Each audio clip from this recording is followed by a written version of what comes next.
The venue coordinator slid the cancellation confirmation across Patricia's dining table, and Lauren's face drained when she saw the refund highlighted in yellow.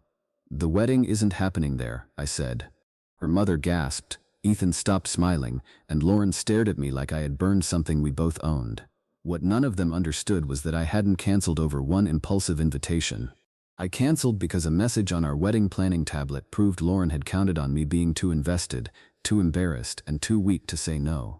3 weeks earlier, I still believed I was marrying my best friend. My name is Daniel Mercer. I was 34 and worked as a civil engineer in Raleigh, North Carolina. I liked clear plans, quiet routines, and problems that could be solved without anyone raising their voice. That last part was also my biggest flaw. I avoided confrontation so completely that I often called silence maturity, even when it was fear. Lauren Hale was 32 and worked in event marketing. We had been together 4 years and engaged for 10 months. Every Sunday, she made coffee while I worked on the crossword, then stole the corner clue before I could fill it in. Small habits like that made our future feel settled. We lived in a condo I had bought before meeting her. Lauren paid toward groceries and utilities. I covered the mortgage, insurance, and most major expenses. When she lost her job during our second year together, I supported us for 9 months while she retrained and rebuilt her career. I never asked her to repay me. I thought we were building one life, not keeping score. Our October wedding was booked at a renovated mill outside the city. The venue contract was in my name, and the $18,000 deposit came from my savings. Lauren's parents offered to cover flowers and the rehearsal dinner, but their finances were uneven, so I quietly handled several deadlines. By midsummer, I had paid just over $31,000 toward a wedding estimated at $42,000. Lauren had contributed $2,500. I wasn't angry about that because we had agreed I would carry more while she paid down student debt. Still, there had been an imbalance. Lauren called the wedding our day, but most disagreements ended with me giving in. When I wanted fewer guests, I was antisocial. When I questioned an expensive photo package, I was making romance feel like a spreadsheet. I told myself compromise meant the person who cared less should surrender. Then Ethan Cole returned. Ethan was Lauren's college boyfriend. They had dated nearly 3 years and separated when he moved to Chicago. According to Lauren, the breakup had been painful but clean. They exchanged birthday messages, but I had never met him. 6 months before the wedding, Ethan moved back to Raleigh. "Some college friends are getting drinks," Lauren told me. "Ethan might be there." "Are you asking if I'm comfortable with that?" She smiled. "I'm telling you because I don't hide things." That answer reassured me. Soon Ethan's name appeared everywhere. He joined group dinners, helped Lauren's team with a charity campaign, and recommended a videographer. Every interaction had a reasonable explanation, and I refused to become the jealous fiancé who treated her past like a threat. The first time we met, he shook my hand. "So you're the famous Daniel, hopefully famous for something good." Lauren answered for him. "I tell him you're reliable." There was nothing insulting about the word, but Ethan's smile made it feel like a category. The betrayal surfaced during a wedding planning dinner at Patricia's house. Patricia was Lauren's mother. My younger sister Maya was there because she was coordinating with the maid of honor. Maya didn't automatically take my side. She believed I overextended myself, then acted surprised when people accepted the help. She had told me more than once, "You teach people what you'll tolerate." Patricia passed around a printed rehearsal schedule. Beneath the bridesmaids was an extra line. "Ethan Cole, bridesman." I pointed to it. "What's this?" Lauren kept arranging place cards. "I was going to tell you after dinner." "Tell me what?" I asked Ethan to join my side of the wedding party. The room went quiet. "Your ex-boyfriend is standing beside you while we get married?" She sighed. "He's my friend now." "How long has this been decided?" Maya asked. Lauren's eyes shifted. "It's recent." "Why didn't we discuss it before you invited him?" I asked. "Because I knew you'd make it uncomfortable." "You invited him first because you knew I'd object?" "I knew you'd overthink it. There's a difference." Then Ethan entered through the back door carrying drinks. Patricia greeted him warmly, which told me this wasn't recent. He saw the schedule in my hand. "So," he said, "I guess we're talking about it." Everyone knew except me. "When did she ask you?" I asked. Lauren cut in. "Don't interrogate him." Ethan looked at her. "A couple weeks ago." Maya leaned back. "That isn't spontaneous." Patricia waved one hand. "They're adults. It's symbolic. Don't turn this into a crisis." I looked at Lauren. Would you be comfortable if a woman I dated for 3 years stood beside me?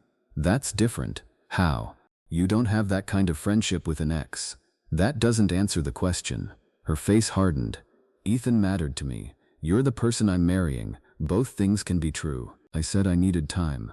Lauren laughed once. This is why I didn't tell you sooner. Ethan was the exciting chapter. You're the safe ending. Nobody is confusing the two. The room froze. Ethan looked down. Patricia murmured Lauren's name, but she sounded more concerned about the wording than the insult. The safe ending? I asked. I mean stable, dependable, the person I chose. You just described marrying me as settling down after the interesting part ended. You're twisting it because you're threatened. I waited for an apology. Instead, she said, I was only being honest. Maya quietly asked if I wanted to leave. I did. In the parked car, I gripped the steering wheel with the engine off. My chest felt tight, and the sentence replayed. Ethan was the exciting chapter. You're the safe ending. I had believed Lauren valued the stability I brought. Now I wondered whether she loved me, or simply trusted me to absorb whatever she wanted. Maya got into the passenger seat but didn't immediately defend me. Did you clearly tell her you were uncomfortable with Ethan? She asked. No. Then separate the issues. Her having a male friend isn't betrayal. Inviting an ex into the wedding party behind your back, then humiliating you, is. That distinction mattered. I wasn't angry that Lauren had a past. I needed to understand why she had planned part of our ceremony around my silence. When I got home, Lauren had texted 6 times. She said I embarrassed her, accused me of insecurity, and insisted we apologize to Patricia. Her last message read, "Please don't do anything dramatic before we talk." That line made me check the calendar. The venue cancellation window closed at 5 the next afternoon. Cancel before then, and we lost a $1,200 fee but recovered $16,800. After 5, the full $18,000 became non-refundable. Lauren knew the deadline. I opened our shared wedding planning iPad to check the contract. We both used it for vendor emails, budgets, and schedules. While I searched, a message banner appeared. It was from Ethan. Are you sure he won't cancel when he sees the processional? Another banner followed with Lauren's reply. He won't. He hates scenes, and he's already paid too much to walk away. I stared until the screen dimmed. I tapped the notification because it had opened on the shared device. The visible thread contained only a few messages, but they were enough. Ethan asked if he should still walk with Lauren during the revised processional. Lauren wrote, "Yes. Daniel may sulk, but he always comes around." Ethan replied, "I don't want him thinking I'm trying to reclaim anything." Lauren answered, "He knows he's the safe ending. That's why this works." There it was again. It wasn't a careless sentence spoken under pressure. It was how she described me when I wasn't there. I photographed the messages with my phone, then set the iPad down. I didn't search further. The deadline was 17 hours away, and Lauren had specifically relied on my deposit to trap me into acceptance. I barely slept. Lauren returned after midnight and knocked on the guest room door. "We'll talk tomorrow." "Did you change the processional?" A pause. "We were considering options." "That's not an answer." She exhaled. "I'm not doing this through a door." Neither was I. At 8 the next morning, I called the venue coordinator. I identified myself as the contract holder and canceled under the written terms.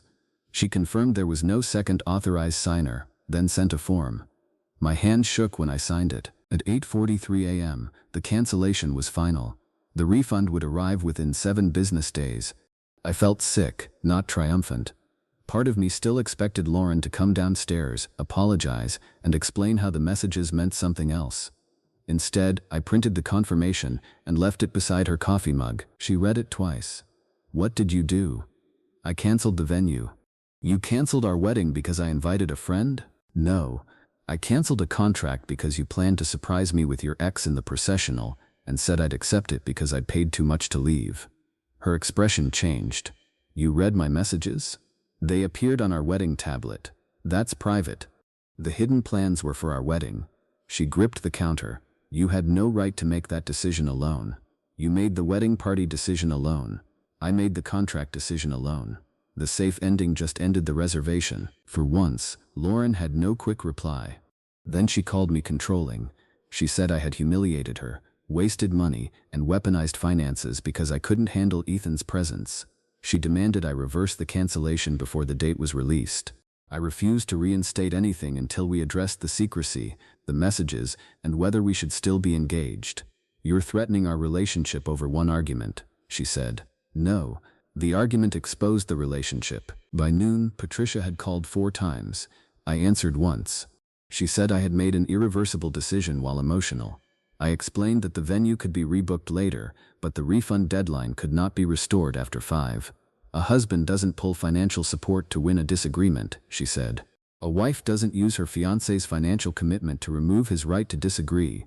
She told me marriage required flexibility. I asked if Lauren had shown her the messages. After a pause, Patricia said, "Private jokes shouldn't be taken out of context." That answered enough. By evening, mutual friends began texting. 2 accused me of using money to control Lauren. She had posted that her fiancé canceled the wedding because she refused to abandon a longtime friend. The post omitted that Ethan was her ex. It omitted the secret processional, the deposit deadline, and the messages. For an hour, I doubted myself. Canceling without another full conversation felt extreme. Losing $1,200 felt reckless. Then the venue coordinator forwarded an email chain I requested as the contract holder. 3 weeks earlier, Lauren had asked her to revise the processional and place Ethan directly before Lauren's entrance. She wrote, "Please communicate through me. Daniel gets anxious about changes and will be fine once he sees everyone supporting it." The coordinator responded that major ceremony changes normally required both partners' approval. Lauren replied, "The contract is technically his, but I'm handling creative decisions." Attached was a revised rehearsal schedule. Ethan had been invited 3 weeks earlier, not 2. Patricia had approved it. At the bottom, beside Ethan's name, Lauren had added, "Toast option, college memories, keep it tasteful." So her former boyfriend wasn't only standing beside her, he might speak about their history at our reception. I sent the chain to Maya and asked if I had lost perspective. She called 10 minutes later. Canceling was extreme, she said, but letting the deadline expire while this was unresolved would have been reckless. Those aren't the same. Would you end the engagement? I'd ask one question first. Is Lauren sorry she hurt you, or only angry you removed her leverage? I didn't know. The next morning, Lauren left a handwritten note outside the guest room.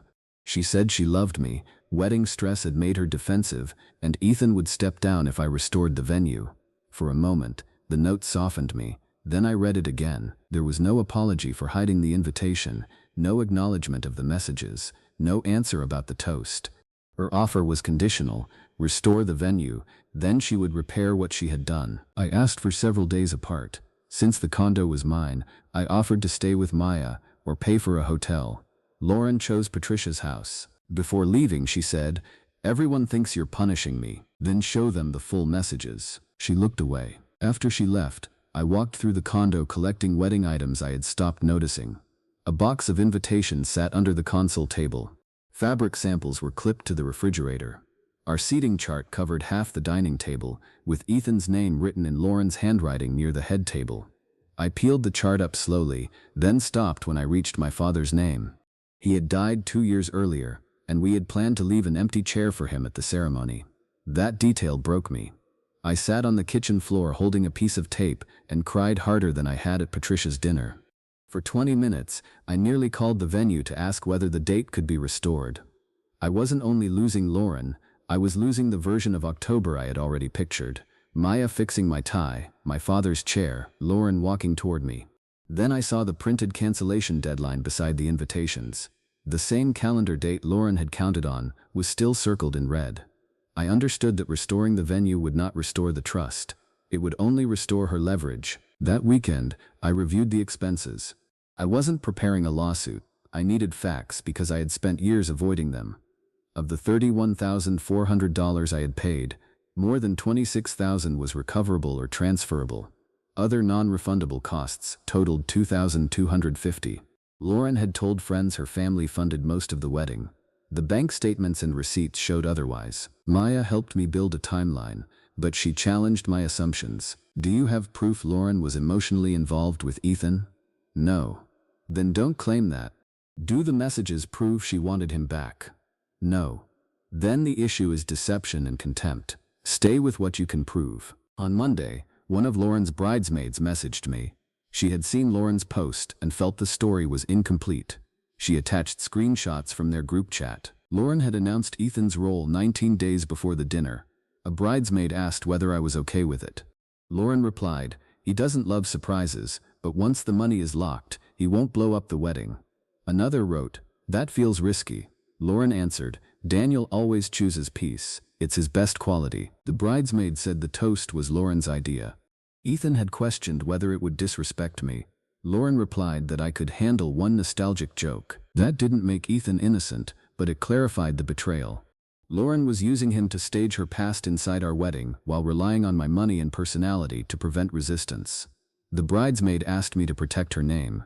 I agreed. That afternoon, Patricia invited me to a family discussion. Lauren, Ethan, and Maya would be there. She said we needed to stop communicating through posts and screenshots. I almost refused. Maya said, "Go once, don't let them turn it into a trial about whether you're jealous." So I prepared a folder. At Patricia's table, Lauren spoke first. She looked exhausted, and for a moment I saw the woman I had planned to marry. That made everything harder. She said I invaded her privacy, canceled our venue without consent, embarrassed her publicly, and reminded her the condo was mine. "I never threatened to throw you out," I said. "You made sure I knew you could." Patricia nodded. That's how it felt. Ethan sat beside Lauren. He said he never meant to interfere and had offered to withdraw. Lauren touched his arm. "This isn't your fault." Maya remained silent. For 10 minutes, Lauren controlled the room. She described the cancellation as financial punishment caused by jealousy. Patricia said couples had to survive uncomfortable friendships. Ethan called his role a sign of maturity. Then Patricia turned to me. "Are you willing to admit canceling the venue was wrong?" I placed the cancellation confirmation on the table. "I'll admit it was painful. I won't call it wrong." Lauren shook her head. "The contract was in my name," I continued. "The $18,000 deposit came from my account. Canceling before 5 recovered $16,800. Lauren stared at the highlighted amount. I placed the revised rehearsal schedule beside it. Ethan was invited 3 weeks before I was told. The processional changed without me, and the venue was instructed not to copy me. Ethan looked at Lauren. "You said he knew there might be changes." "Not officially," she replied. Maya's eyebrows rose. "What does that mean?" Lauren ignored her. "Creative details were my responsibility. Our agreement didn't include hiding them." Patricia pushed the schedule back. "That still doesn't justify canceling everything." I placed the message screenshots on top. "He won't cancel," I read. "He hates scenes, and he's already paid too much to walk away." Nobody spoke. Then I added the group chat page. "Once the money is locked, he won't blow up the wedding."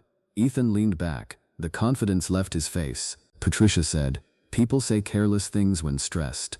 Maya looked at Lauren. "Did you write these?" "Yes, but they're being framed in the worst possible way." "What's the better way?" Maya asked.